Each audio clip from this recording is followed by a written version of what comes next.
2 Samuel chapter 19. Joab was told, "The king is weeping and mourning for Absalom."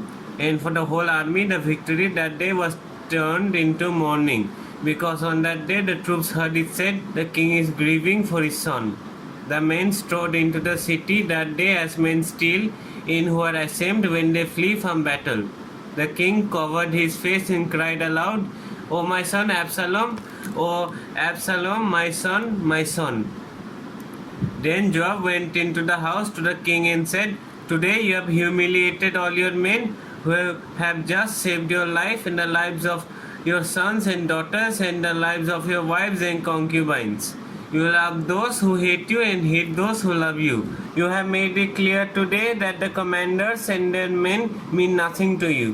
I see that you would be pleased if Absalom were alive today and all of us were dead. Now go out and encourage your men. I swear by the Lord that if you don't go out, not a man will be left with you by nightfall. This will be worse for you than all the calamities that have come on you from your youth till now." So the king got up and took his seat in the gateway. When the men were told the king is sitting in the gateway, they all came before him. Meanwhile, the Israelites had fled to their homes. David returns to Jerusalem. Throughout the tribes of Israel, all the people were arguing among themselves, saying, "The king delivered us from the hands of our enemies. He is the one who rescued us from the hand of the Philistines. But now he has fled the country to escape from Absalom, and Absalom, whom we anointed to rule over us, has died in battle. So why do you say nothing about bringing the king back?" King David sent this message to Zadok and Abiathar the priests. "Ask the elders of Judah, why should you be the last to bring the king back to his palace, since what is being said throughout Israel has reached the king at his quarters? You are my relatives, my own flesh and blood. So why should you be the last to bring back the king?" And said to Amasa, "I am not my own flesh and blood. May God deal with me, be it ever so severely, if you are not the commander of my army for life in place of Joab." He won over the hearts of the men of Judah so that they were all of one accord. They sent word to the king, "Return, you and all your men." Then the king returned and went as far as the Jordan. Now the men of Judah had come to Gilgal to go out and meet the king and bring him across the Jordan. Shimei, son of Gera, the Benjamite from Bahurim, hurried down with the men of Judah to meet King David. With him were 1,000 Benjamites, along with Ziba, the steward of Saul's household, and his 15 sons and 20 servants. They rushed to the Jordan where the king was. They crossed at the ford to take the king's household over and to do whatever he wished. When Shimei, son of Gera, crossed the Jordan, he fell prostrate before the king and said to him, "May the Lord not hold me guilty. Do not remember how your servant did wrong on the day my lord the king left Jerusalem. May the king put it out of his mind.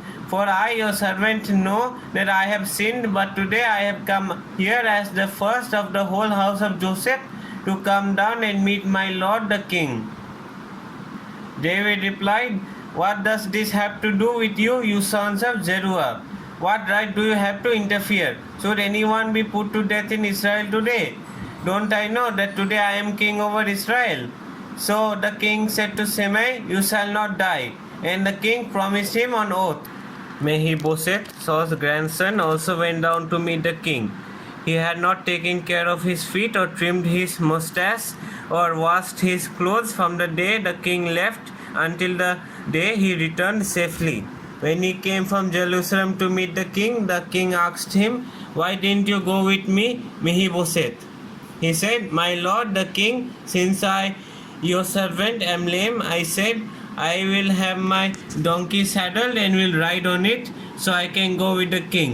But Ziba, my servant, betrayed me, and he has slandered your servant to my lord the king. My lord the king is like an angel of God, so do whatever you wish. All my grandfather's descendants deserve nothing but death from my lord the king. But you gave your servant a place among those who eat at your table. So what right do I have to make any more appeals to the king?"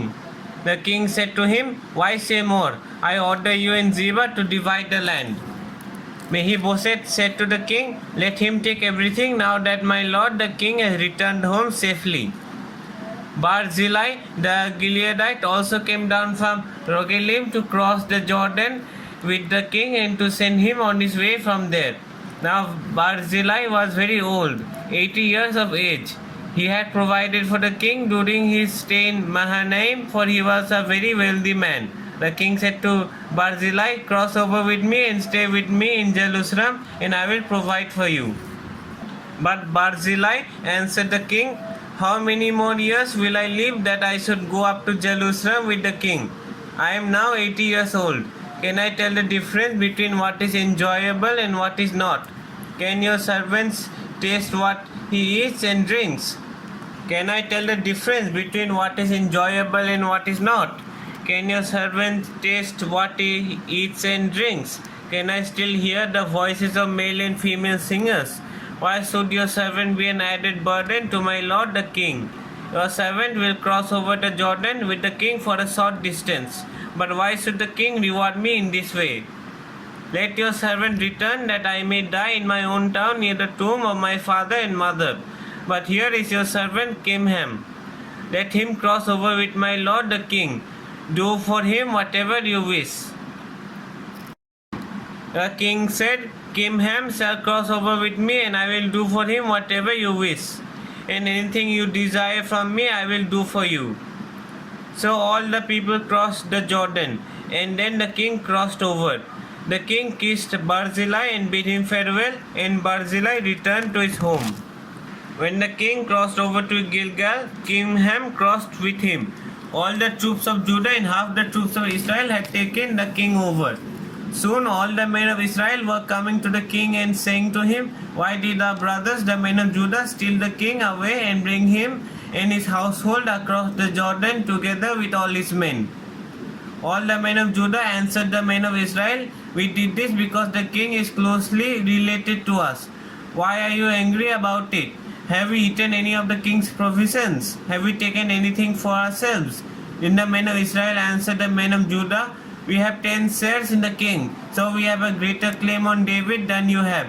Why then do you treat us with contempt? Weren't we the first to speak of bringing back our king? But the men of Judah responded even more harshly than the men of Israel.